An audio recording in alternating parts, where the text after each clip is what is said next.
Hello! Today's video is a fun one. I've been waiting to make this one because it's, I feel like, the most fun update in the building process so far. I had my color appointment, which is not just for picking color, it's for picking pretty much everything that goes in the house, from your paint color to your flooring to your tiles, your door handles, your door hinges. There are just so many things that I did not think about that you need to pick. I was really looking forward to this day. It went not exactly as I had planned or hoped, not in a bad way, but just like a lot of things, there was a bit of a reality check. Something you might not know about building a house is the price that you see online where it says you can build this from XYZ is not even remotely close to the end price. It doesn't include your site costs. I think I've touched on this before. That's going to vary based on where the land you're building on is, but it also doesn't include any kind of upgrade to the home. And the base options are all very simple, very neutral, not really to my personal taste. So there are a lot of things that I wanted to change. I don't know if all builders have this, but my builder has this cool online platform where they list out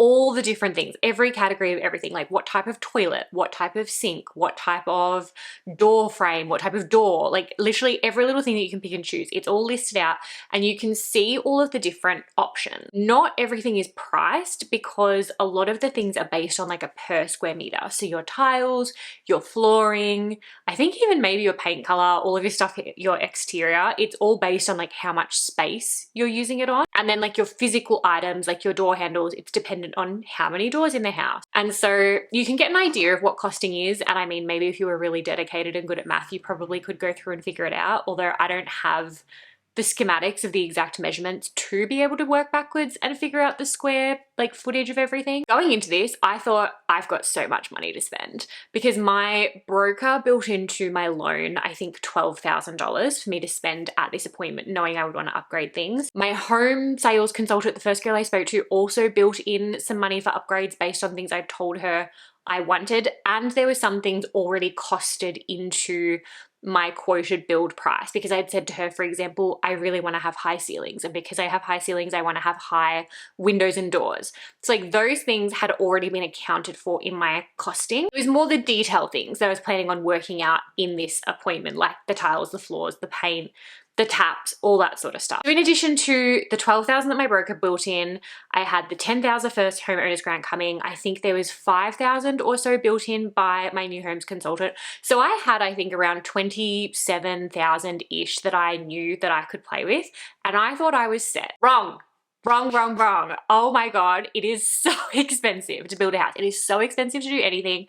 And turns out I also have very expensive taste. So in today's video, I thought I could take you through like what the process of the day looked like. I did vlog a little bit on my phone, which I think I'll make a TikTok. Maybe I'll put some clips in here, TBC.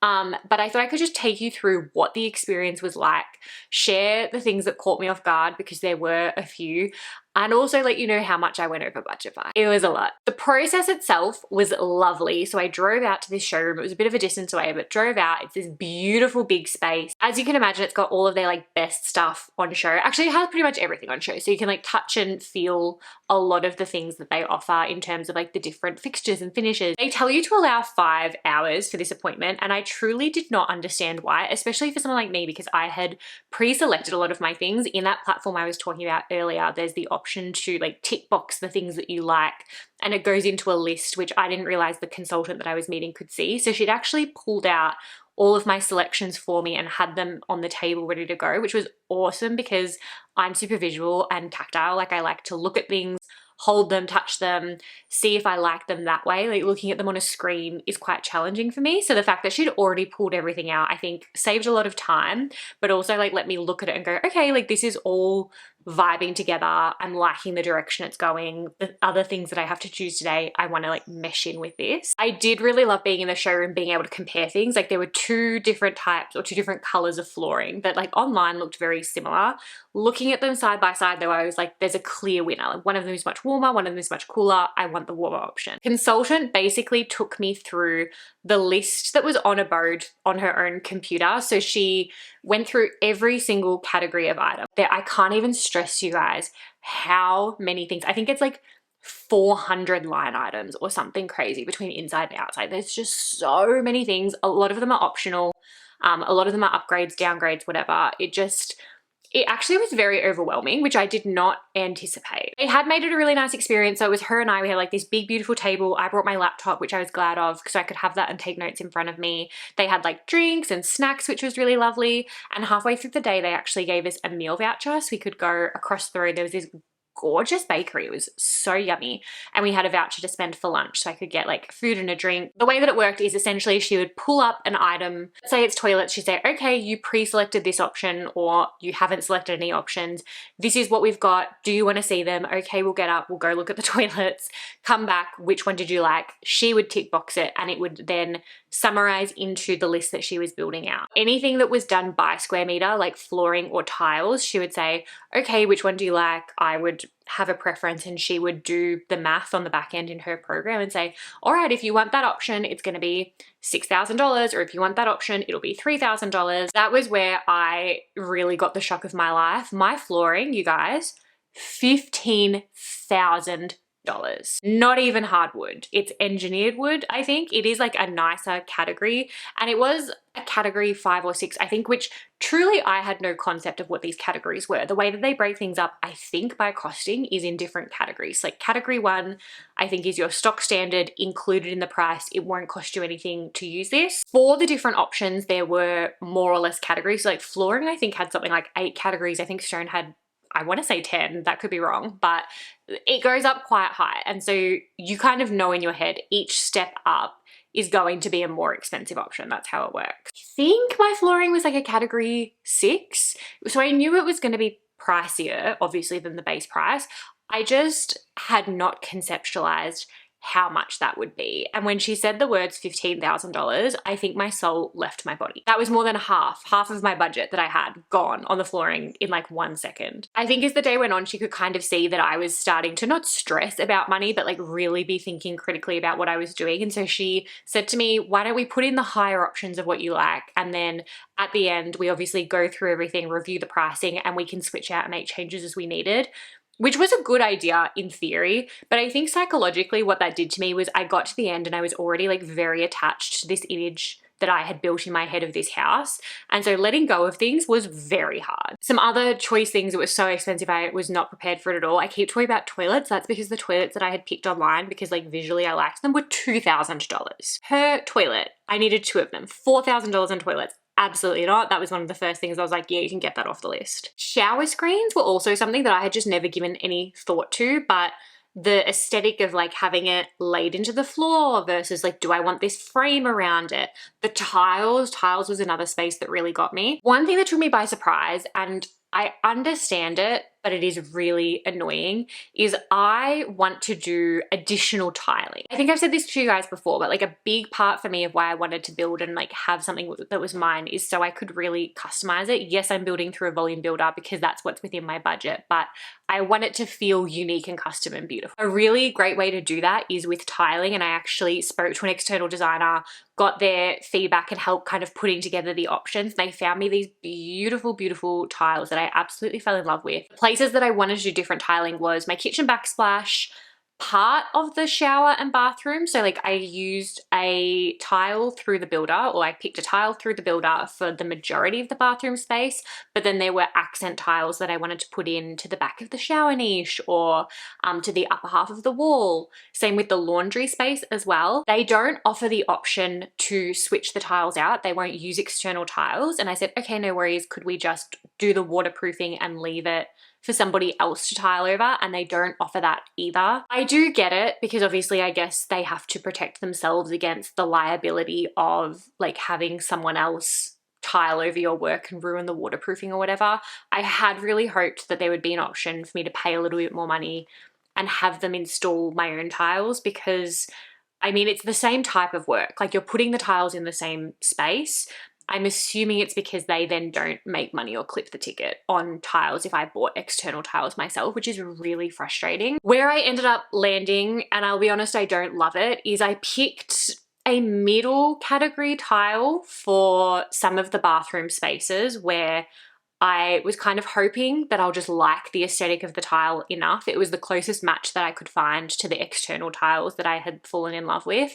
I'm kind of just hoping it'll grow on me and I'll be happy to leave it. But then there were other spaces like the kitchen backsplash, for example, where I knew that I wanted to have a feature tile and they didn't have anything that was going to satisfy what I wanted. And so I've kind of just had to make peace with the fact that I would have them put in the lowest category, category 1, that didn't cost me anything, knowing that I'm going to rip that out and replace it. It is really annoying because ripping anything out does void the warranty in that space. That's actually something I need to check. I need to check if it voids the warranty for that space particularly, or if it would void the warranty in the house as a whole. I assume not. That would be crazy, but I want to double check. In some spaces like the kitchen, I think it's worth it. Like, I don't think that the waterproofing on my kitchen backsplash matters that much. I'm kind of torn for spaces like the bathroom because that's really critical that that waterproofing works. And so maybe it is something that I need to like leave it for 6 months or something, make sure that the waterproofing does in fact work before I have somebody else come in and then replace the tile. I don't know. I'm really in two minds. It's so annoying because I could circumvent all of these issues by just installing the tiles at the time of build. But I guess it is what it is, and that's what I get for being picky. The other thing that really irritated me is there was a third optional appointment. So you have your color appointment, your electrical appointment, and there was also the option to do a cabinetry appointment. And when I spoke to my new homes consultant and she said, oh, do you want to have this? I said, well, what would I need it for? And she kind of pitched it to me as you would need it for if you're wanting to do anything super custom in your kitchen or in your wardrobes. And I was like, oh no, like I'm not really planning on doing anything crazy. Like, I might want to change the doors or whatever, but like I don't have the money really to do anything nuts. And she was like, no worries, you don't need that appointment then. So I didn't book one. When I went to my color appointment, I had picked a particular finish for the cupboards in my kitchen that the girl told me I couldn't select because I had not had a cabinetry appointment. I wasn't trying to change the configuration of the cupboards. I wasn't trying to change like the internal. I just had selected from like their website that I could see a particular finish for the doors that was not available for whatever reason, which I found really frustrating. If I'd known that I needed that appointment to pick the outside finish, I obviously would have made one, but I was told that I wouldn't really need it. And then on top of that, I said, okay, well, can I book myself in for one now? And she said they didn't have any availability until a couple of months down the track, at which point theoretically my build should kind of be starting. Ultimately, I decided it was not worth holding up the build process to change like the profile material of the cabinets. And so I've just picked the closest thing. But again, it's just like a little thing that is kind of annoying because you're spending so much money on this build that you kind of want to be able to have the things that you want. I hope that doesn't sound bratty, but it just took me by surprise, honestly. Same with the closets and stuff. I wanted, the standard closet is like a sliding door closet, and I said, oh, I would just prefer to change that to a hinge door. Again, she said you need a cabinet appointment for that. And I was like, but you're just changing the door. Like, you're not doing anything crazy. That's what I thought that appointment was for. She said, no, no, no, you can't do that. So again, like I'm stuck with sliding door closets that eventually I'm going to have to like renovate and replace. Fast forward, it's the end of the day. We've got this big long list of things and I am so far over budget. I cannot even express it to you. And having a small mental breakdown, this was the point at which I said, I need to take a break. I'm going to go get lunch. And I went and got myself a big fat donut, which did help. Looking at this list of everything, there were some things that were easy wins to pull out, like the laundry, for example. I knew that I wanted overhead cabinetry and, you know, from wall to wall bench space, but I can do that down the track. I think there are a lot of great options out there nowadays from places like IKEA and Bunnings where you can get flat packs that are easy to install yourself or you can hire somebody, and it is a more cost-effective option slash an option that I can do later once I've had time to save up. So I pretty much did nothing in the laundry except upgrade my sink because I wanted my laundry and kitchen sinks to match. So I paid for the nice expensive sink, which is going to be installed on like the shitty standard single like pedestal like laundry sink. Proth, I think it's called. Just so you know those ones, I'll put in a picture, but it's going to look absolutely ludicrous, but it will do the job and it's something that I know that I can change down the track. So I'm just gonna have to suck it up for a little bit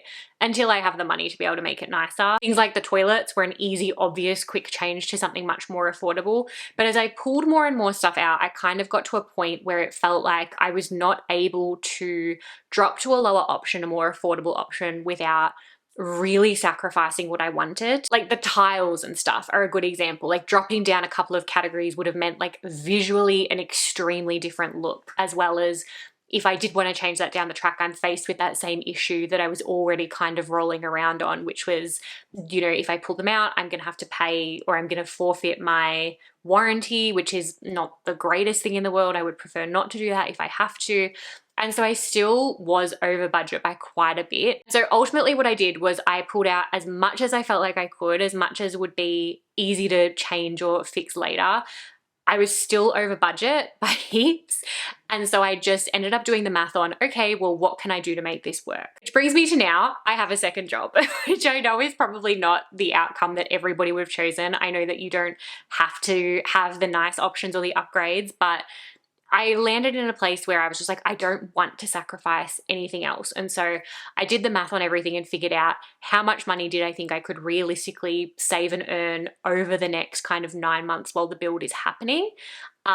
And allowed myself that kind of flexibility. I had already had a bit of a buffer, like money that I would still be saving between now and the build concluding. I've been hoping to put it towards fun things like furniture and decor, but now a lot of that's instead being reallocated into like finalizing stuff for the build. And then, like I said, I'm earning an additional income by working part-time, which will also help. That choice is definitely not for everyone, but for me, I guess it was a cost-benefit analysis, right? Like, am I willing to work even harder over the next 9 months to earn the extra money to have the house that I have been dreaming of for years? Or did I want to remove more things that I didn't need? And I, again, really want to reiterate, I'm so aware that nobody has to have a fancier tap or a nicer, you know, floor tile or whatever it is. They're definitely not necessities, but I think I've dreamed and planned about this for so long that I still want it to feel like something I'm really happy to be in and really proud of. Once the day was done, I was so exhausted, and I actually now think that a singular 5-hour day is not the best way to do this process. I really wish I had had time to leave, sit with my list and my decisions, talk it over with other people, because I went to my appointment by myself. My partner wasn't able to go. And so it would have been really nice to be able to have a bit of space to breathe and just look at it more critically and come back with fresh eyes. I wish that was something in the process that was different, and it's definitely something if I was to build again that I would see if there was an option to do that somehow. It's not a standard thing that's offered by my builder though, unfortunately. And the crazy thing is that you sign a contract once you've picked everything saying, I acknowledge that I can't change anything. So even if I went home and went that same day, oh my God, I actually would really like to switch this to that, it's not really an option. So yeah, mixed feelings on the color appointment. It is really exciting because it feels like the first tangible step in this process. Everything up until this point has been like signing contracts or theoretical things. Here I got to feel and touch stuff and go, oh my God, like I can actually visualize what this house is going to look like, which was so exciting. The reality check of the finance side of things was definitely hard and probably something in hindsight I should have been better prepared for, but it really just took me by surprise. And that's why I wanted to film this video, is so if you are going into this, overestimate. Like, I cannot stress to you enough, overestimate, especially if you're someone who likes interiors and cares about those sorts of things. Ultimately, where I landed, for anyone who's nosy and interested, is my total spend at that color lifestyle appointment was $35,379, which is a gobsmacking amount of money. I had budgeted around $27,000. So I was like $8,000-ish over budget, which actually is not that crazy. I think like $8,000, as I said, is a very doable amount of money for me to make up over the next number of months. I do still have another appointment. I have to have my electrical appointment. So TBC how that will go and what the outcome there will be. I'm really hoping to just do the bare bones, the bare minimum. Probably famous last words, but how much money could I really spend on electrical? Do you know what I'm saying? So keep your fingers crossed for me on that one. Also, pulse check on something, please. I am a little bit nuts, and I have been ordering samples of everything that I selected at this color lifestyle appointment. I've been ordering the things that I selected through my builder. I've been finding the suppliers online and ordering those samples so I can have them, as well as samples of all of the things that I'm thinking about doing post-build, like the extra tiles, etc. And I was just wondering, does anyone care to see that? I don't really know what's interesting. It's interesting to me, but I don't know if that's just because it's my build and nobody else would care. So let me know your thoughts. I will also come back and update you after my electrical appointment, because I think after that appointment, I will have fully finalized costing for the build. I think these are like the last two things that I needed to lock in to have final pricing, which is very exciting and also a little bit scary. So hopefully once that's done, I'll have a little bit more information for you around what the cost of everything was, which I just think is interesting. Obviously the cost of land varies so much place to place, but being able to give you an insight into the cost of the build itself, I think is potentially quite helpful to people who are hoping to build as well, which is why I kind of wanted to share, I guess, this video to give you a little bit of insight. Anyway, I've been talking for an insane amount of time. I don't know how I'm going to cut this video down. Let me know, do you prefer long or short videos? Because I love a 20-minute video that I can take around the house with me as I do various things, but I feel like in this day and age of short form content, maybe that's not the most desirable for everyone. So let me know your thoughts. If you haven't already, check out my Instagram, my TikTok. I've been sharing little updates, videos. Like I said, the vlog from my color appointment will be up probably on TikTok. I'll link it when it's up in the description bar for you, along with everything else. Thank you guys so much for watching. I hope you enjoyed, and I will see you next time. Bye.